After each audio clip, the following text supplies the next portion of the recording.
ત્યારે એવા ભાજપના ભ્રષ્ટ નેતાને કહેજો કે ચૈતર વસાવા દાહોદમાં આવેલા અને એવું કહી ગયા છે કે આ કોઈ આદિવાસી છે એટલે કે ગુલામ નથી, આ સ્વતંત્ર આદિવાસી છે અને ચૈતર વસાવાએ કીધું છે કે ઓરિજિનલ આદિવાસી એટલે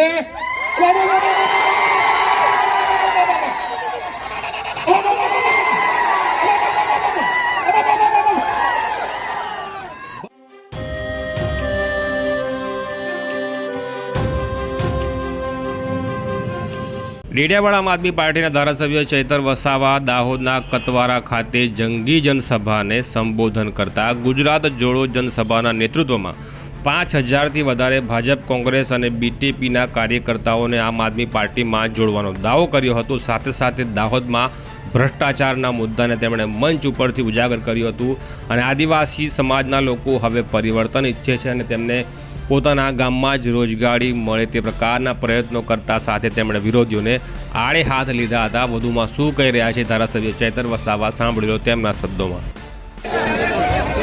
મારી સાથે મંચસ્થ ઉપસ્થિત અને આજની દાહોદની ક્રાંતિકારી ભૂમિમાં જેમણે આપણને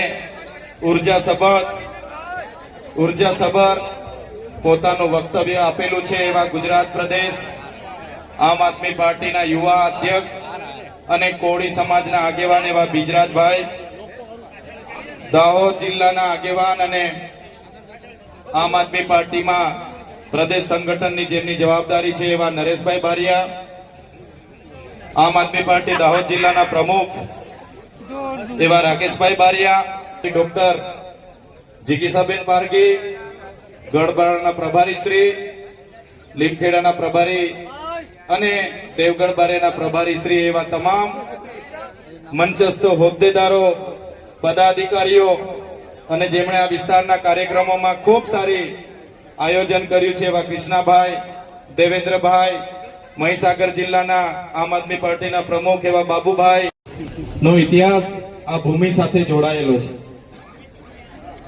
ત્યારે આગળ નરેશભાઈએ કીધું, આગળના ઘણા આગેવાનોએ જણાવ્યું કે ભાજપના કેટલાક નેતાઓ આ કાર્યક્રમમાં આવા જેટલા પણ લોકો હતા એમને દબાવવાનું કામ કરે છે, સાથે આમ આદમી પાર્ટીના કેટલાક નેતાઓને પણ ધમકીઓ મળે છે। આગળના કાર્યક્રમોમાં પણ એમણે કીધું કે અમારા સરપંચોને પણ કેટલાક લોકો ચેલેન્જ કરે છે, ત્યાંના અમારા સરપંચ બંટીભાઈ, રાજેશભાઈ, ચેરમેન વિજયભાઈ એમને પણ અવારનવાર દબાવવાની વાત કરે છે। ત્યારે એવા ભાજપના ભ્રષ્ટ નેતાને કહેજો કે ચૈતર વસાવા દાહોદમાં આવેલા અને એવું કહી ગયા છે કે આ કોઈ આદિવાસી છે એટલે કે ગુલામ નથી, આ સ્વતંત્ર આદિવાસી છે અને ચૈતર વસાવાએ કીધું છે કે ઓરિજિનલ આદિવાસી એટલે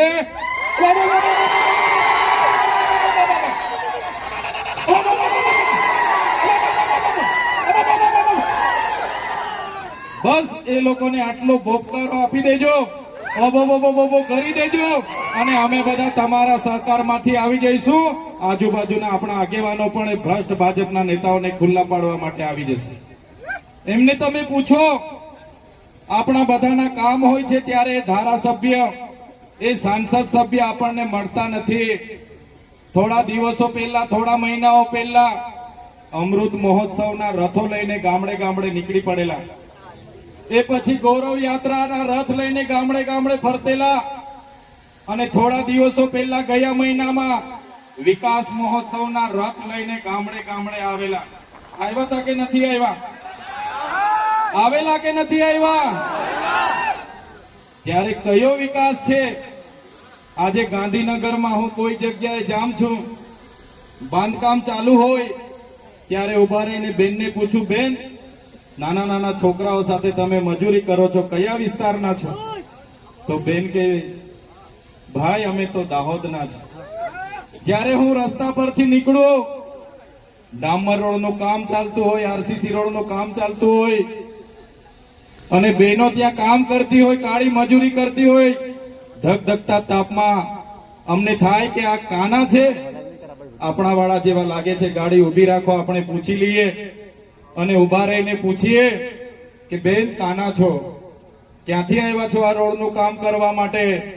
તો મને કે ભાઈ અમે તો દાહોદથી છે.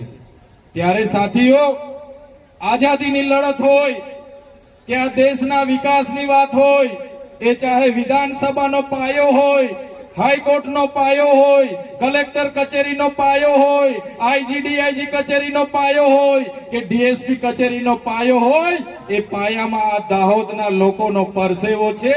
એટલે આજે ઇમારત આવીને ઊભી છે. આ દાહોદના લોકોના પરસેવાથી બનેલી ઇમારતો છે. અમે ડેમમાં જ્યારે જમીનો જતી હતી, અમારા આદિવાસી સમાજે આખા ને આખા ગામડા ખાલી કર્યા છે. નેશનલ હાઈવે બને, આખા ને આખા ગામડા ખાલી કરાવ્યા છે. નહેરોમાં ખાલી કરાવ્યા, જીઆઈડીસીઓમાં ખાલી કરાવ્યા, જીએમડીસીઓ માટે ખાલી કરાવ્યા. અને આજે જ્યારે અમારો સમાજ હાથમાં પોટલા, હાથમાં છોકરા અને 2 ટકના રોટલા માટે આજે અમારે શહેરોમાં જવું પડે છે, ત્યારે ધારાસભ્યને શરમ નથી આવતી, એ સાંસદને શરમ નથી આવતી. કયા વિકાસની વાતો કરવા માટે રથો લઈને ફરે છે? 30 વર્ષથી તમારી સરકાર છે. માત્ર ભય, ભ્રમ અને ભ્રષ્ટાચાર અમારા લોકોને જોવા મળ્યો છે. આજે અમારા દાહોદમાં લોકોને રોજગારી નથી. અને દેશના વડાપ્રધાને કહેતા હતા કે હું ખાઈશ નહીં ને ખાવા દઈશ નહીં.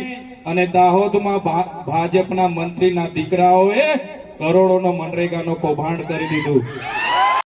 એમના દીકરાઓએ અમારા ગરીબ લોકોની રોજગારીના પૈસા ખાઈ ગયા. આ દાહોદના મંત્રીએ ત્યાં બિરસા મુંડા યુનિવર્સિટીમાં 65 કરોડનું કૌભાંડ કર્યું. આ દાહોદના મંત્રી અને સાંસદોએ નલ સે જલમાં કરોડોના કૌભાંડ કર્યા છે. મહીસાગરમાં 223 કરોડના કૌભાંડો બહાર નીકળ્યા. દાહોદમાં તપાસ અમે માંગી અને તપાસમાં અહીંના સાંસદ અને ધારાસભ્યના નામો આવ્યા. આ લોકોએ તપાસ બંધ કરી દીધી. ત્યારે આમ આદમી પાર્ટી, આમ આદમીના ટાઈગરો આવનારા દિવસોમાં તમામ જગ્યાએ જશે અને નલ સે જલ હશે, મનરેગા હશે, જંગલ ખાતું હશે, ટ્રાઇબલ સપ્લાન હશે, આદિ આદર્શ ગ્રામ હશે, ગુજરાત પેટર્ન હશે, એટીવીટી હશે. તમામ યોજનાઓમાં થયેલા કરોડોના કૌભાંડો આ ભારતીય જનતા પાર્ટીના આવનારા દિવસોમાં અમે બહાર લાવીશું. થોડા દિવસ પહેલા હું ડુંગરી ગામે આવ્યો. અમારા સરપંચ રાજેશભાઈ ને વિજયભાઈ ને, અમારા બંટીભાઈ ને, ત્યાંના ધારાસભ્ય અને સાંસદે કીધું તમે ચૈતર વસાવાને અહીંયા લાવ્યા છો, કેમ લાવો છો? એ આદિવાસીઓને જાગૃત કરે છે, આદિવાસીઓને બોલતા કરે છે. આદિવાસીઓ જાગી જશે તો અમારી ખુરશી જતી રહેશે. અને પાછા એવું કહેવા માંગતા હતા અમે હજુ,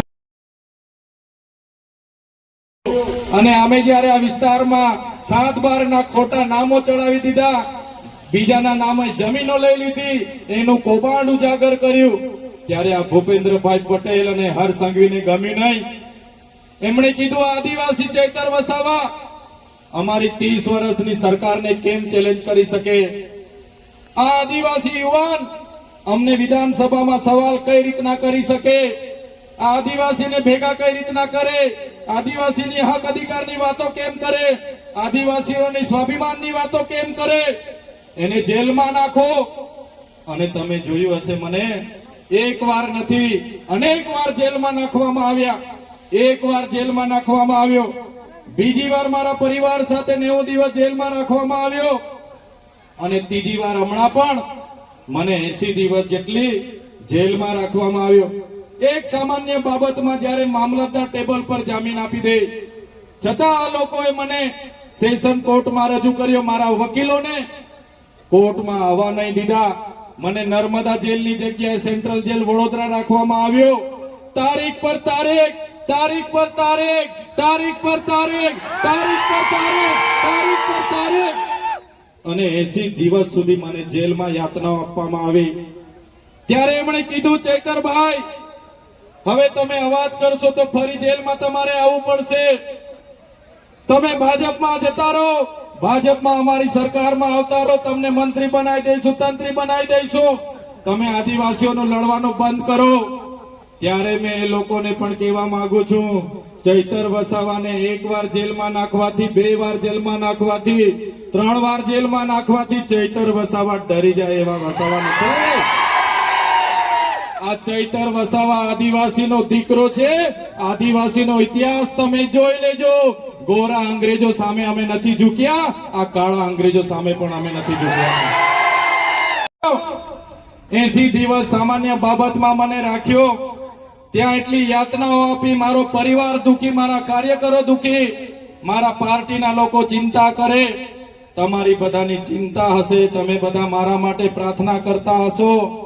એ લોકોનો ઈરાદો હતો કે ચૂંટણી પત્યા સિવાય નીકળવા નથી દેવાનો, છતાં તમારી પ્રાર્થના, તમારી દુઆ, તમારી મનોકામના મારી આગેવાનીમાં આમ આદમી પાર્ટીની વિચારધારા સાથે 5000 ભાજપ, કોંગ્રેસ અને બીટીપીના કાર્યકરો જોડાયા છે. અગાઉના દિવસોમાં પણ મારી આગેવાનીમાં 22,000થી પણ વધારે લોકો આમ આદમી પાર્ટીમાં જોડાયા છે. ત્યારે અમે આમ આદમી પાર્ટીમાં રહીને જે સારા લોકો, એ ચાહે કોંગ્રેસના હોય, ભાજપના હોય કે બીજી કોઈ પાર્ટીના હોય, એમને મંચ આપીને લડાવવા માંગીએ છીએ. તાલુકા, જિલ્લા, વિધાનસભામાં સારા લોકો લડે અને લોકોની સેવાની કામગીરી કરે, અમારો ધ્યેય છે. ત્યારે ચૈતર વસાવા ભાજપમાં જાય છે, ભાજપમાં જાય છે એમ કરીને ભાજપના નેતાઓ જ અફવાઓ ફેલાવે છે અને ભાજપના નેતાઓ જ લોકોને ગેરમાર્ગે દોરે છે. ત્યારે ચૈતર વસાવાએ અગાઉ પણ આજે મળીએ છીએ આમ આદમી પાર્ટીના આજે કાર્યકારી પ્રદેશ પ્રમુખ જવાબદારી છે. તેના સભ્યો અને આવનારા દિવસોમાં આ વિસ્તારમાં આમ આદમી પાર્ટી કરવાનું કામ અમારું છે, જે અમે કરી રહ્યા છીએ. અમે ક્યારે ભારતીય જનતા પાર્ટીમાં જોડાવાના નથી. અમારા સાંસદ 35 વર્ષથી ભારતીય જનતા પાર્ટીમાં છે, 8 ટર્મથી સાંસદ છે, મંત્રી હતા ગુજરાતમાં, કેન્દ્રમાં મંત્રી હતા. એમના ગામનો રસ્તો પણ એમના સરકારમાં બન્યો નથી. તો અમારે ભાજપમાં જઈને શું કામ છે? અમારા લોકોનો અવાજ કોણ બનશે? એટલે અમે તો સ્વતંત્ર હવાલો લઈને ફરીએ છીએ. અમે સ્વતંત્ર લોકો છે અને લોકોનો અવાજ બનીએ છીએ. ત્યારે અમે લોકોનો અવાજ બનતા રહીશું. અમે કાર્ય ભારતીય જનતા પાર્ટીમાં જોડાવાના નથી. સાંસદ જસુ રાઠવાએ તમારા ઉપર આરોપ મળ્યો છે કે ચેતર વસાવાએ એવા કયા તીર માર્યા છે કે તેમને મસીહા માનવામાં આવે છે? ચૈતર વસાવા ક્યારે પણ સ્ટેજ પરથી એવું નથી કહેતા કે મારે મસીહા બસિયા ક્યારે કોઈને બનવું નથી. બસ મારે તો આટલી નાની ઉંમરમાં અમારા લોકોએ આટલો બધો પ્રેમ આપ્યો, મને લાગણીસભર મારો કાર્યક્રમ થાય છે, પોતાના ખર્ચે મને બોલાવે છે, મારું ફુલહારથી સ્વાગત કરે, સન્માન કરે છે. એ જ મારા માટે બહુ મોટી વાત છે. સાંસદને ખબર હોવી જોઈએ એમના નેતાઓ ભાજપમાં લઈ જવા માટે કેટલું બધું મારા પર દબાણ કરે છે, છતાં હું ભાજપમાં નથી જતો. અને એમણે તો એટલે સુધી અમને ઓફરો કરી કે ભાઈ મંત્રી બનાવીશું, મંત્રી બની જઈશું, બંગલાઓ થઈ જશે, પૈસાઓ થઈ જશે, ગાડી ઘોડા થઈ જશે, પણ અમારા સમાજનો અવાજ કોણ બનશે? એટલે અમે અમારા સમાજ સાથે છે અને અમે ક્યારે ભાજપમાં જોડાવાના નથી કે અમે કોઈ એવું મસીહા બનવા માટે અમે કંઈ નીકળ્યા નથી. અમે તો અમારા લોકોના કામ કરવા માટે નીકળ્યા છીએ.